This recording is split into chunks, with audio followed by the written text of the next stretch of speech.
Bismillahirrahmanirrahim. Assalamualaikum warahmatullahi ta'ala wabarakatuh. Alhamdulillahi rabbil alamin. Wassalatu wassalamu ala ashrafil anbiya'i wal mursalin wa ala alihi wa sahbihi ajma'in. Subhanaka la ilma lana illa ma 'allamtana innaka antal alimul hakim. Rabbi shrah li sadri wa yassir li amri wahlul 'uqdatam min lisani yafqahu qawli. Amma ba'du.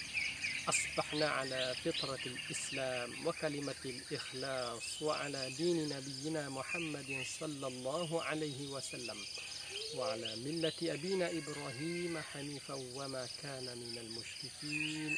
Alhamdulillah.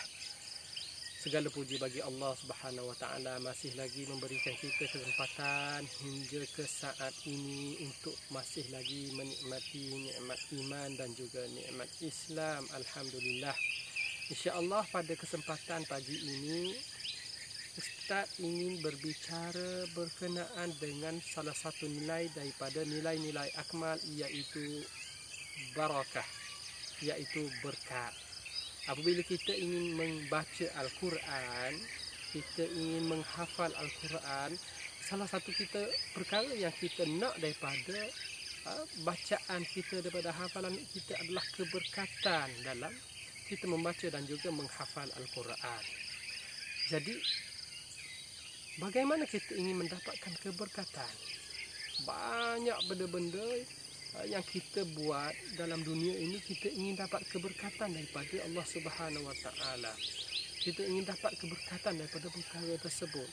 Jadi bagaimana bila mana kita ingin baca Al-Quran, menghafal Al-Quran, kita ingin mendapatkan keberkatan. Jadi di sini Ustaz ingin datangkan empat perkara apabila kita ingin mulakan membaca Al-Quran, kita kena pastikan perkara ini. Ini adalah salah satu daripada perkara-perkara yang perlu kita jaga, insya-Allah.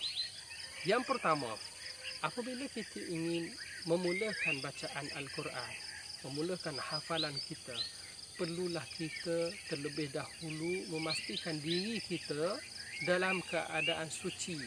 Apabila kita ingin membaca Al-Quran, perlulah kita berwuduk terlebih dahulu. Kita ingin pegang Al-Quran. Al-Quran adalah kalamullah. Al-Quran adalah kitab yang suci. Takkanlah kita ingin pegang Al-Quran dalam keadaan kita ni, diri kita ini dalam keadaan yang kotor.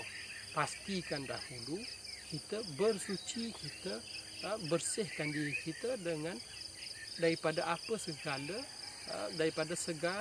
segala najis-najis ataupun kotoran sebelum kita mulakan dengan bacaan Al-Quran. Jadi, terlebih dahulu sebelum kita membaca Al-Quran, mengambil Al-Quran, pastikan kita bersuci terlebih dahulu dengan kita berwuduk. Dan seterusnya, pastikan tempat yang kita baca itu, pastikan adalah tempat yang suci. Jangan kita cari tempat-tempat yang kotor, tempat-tempat sampah sarap untuk kita jadikan tempat membaca Al-Quran.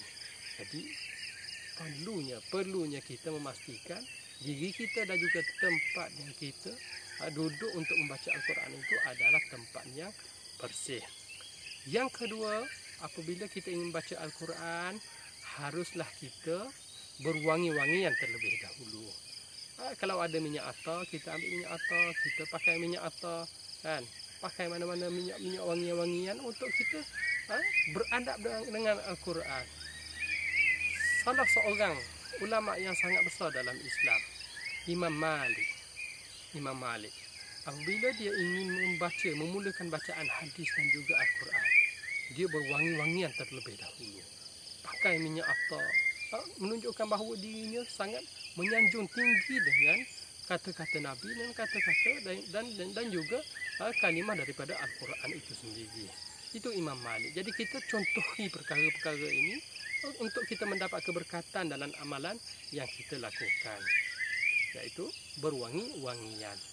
Yang ketiga, apabila kita ingin membaca Al-Quran, ulama menyarankan, saranan daripada para ulama, untuk kita menghadap kiblat. Dalam solat, kita mesti menghadap kiblat untuk sah solat tersebut. Tetapi dalam Al-Quran, kita menghadap ke mana-mana pun boleh, tiada masalah. Tetapi ulama menyarankan kita supaya kita menghadap kiblat untuk membaca Al-Quran, dan kita menjaga keadaan kita bila mana kita ingin membaca Al-Quran, iaitu bila mana kita nak mula baca Al-Quran, keadaan kita mestilah penuh dengan bersedia, kebersediaan.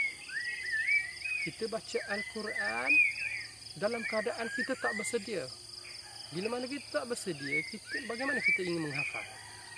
Jadi mestinya kita menjaga bila mana kita nak mula baca Al-Quran, mestilah kita rasa diri kita ni penuh rasa bersedia. Sebab Al-Quran ni kalamullah, kan? Satu perkara yang sangat besar dan mukjizat. Apabila kita ingin baca Al-Quran, kita mesti merasakan bahawa Allah Subhanahu Wa Taala sedang berbicara dengan kita melalui Al-Quran itu tersebut, Al-Quran itu sendiri. Jadi perlunya kita bersedia dalam membaca Al-Quran.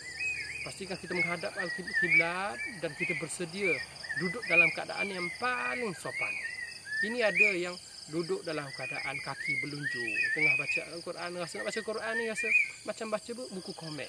Tidak, Al-Quran bukan sama macam buku novel, buku komik dan buku yang ada atas dunia ni, tak sama. Al-Quran bila kita nak baca, perlulah kita dalam keadaan yang paling bersedia. Itu yang kedua. Yang ketiga, itu yang ketiga tadi.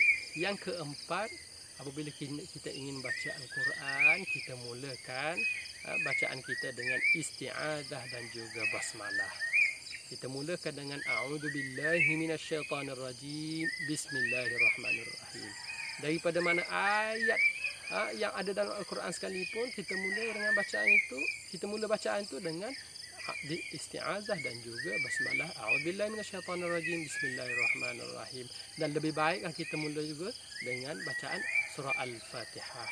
Surah Al-Fatihah. Al-Fatihah itu sendiri pun sudah dinamakan sebagai pembuka. Jadi baca Al-Fatihah, baca isti'azah, baca basmalah, baca Al-Fatihah, kemudian kita baca ayat yang kita ingin baca. Jadi sekadar itu sahaja perkongsian Ustaz pada pagi ini. Tak banyak, cuma dalam keadaan dalam 4 poin sahaja. Poin bersuci, berwangi-wangian, menghadap kiblat dan juga isti'adah dan basmalah. Moga-moga perkongsian ini mendapat manfaat kepada semua pelajar-pelajar akmal khususnya dan sesiapa sahaja yang menonton video ini, insya-Allah. Jadi sekadar itu sahaja. Wabillahi taufiq wal hidayah. Wassalamualaikum warahmatullahi taala wabarakatuh.